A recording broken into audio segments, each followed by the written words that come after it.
So the question is, let's say for example, we bought an asset, and when we bought this asset, our expectation was that this life will have an asset of 15 years.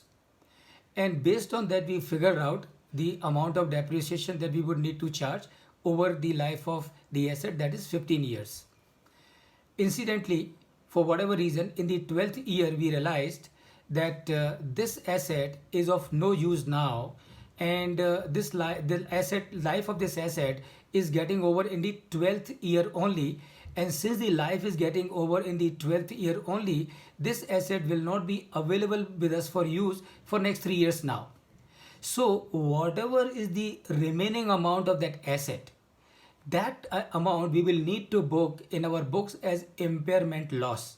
I'm sure you would remember we discussed that yesterday. So whatever, let's say for example, the asset that we bought was worth 15 million euros.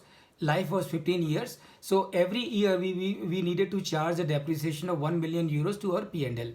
In the 12th year, we realized that the asset is of no use. So remaining 3 million euros in the 12th year, we will need to book those 3 million euros as impairment loss.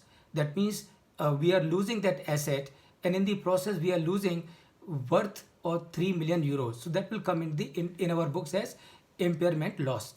Now obviously you are right. So if an asset is not available for use, we will have to have another asset. So then we will buy a new asset. And when we buy a new asset, the story of that new asset will start afresh. That means again in the 12th year, when that happens, we will need to see as to what is the cost of that asset.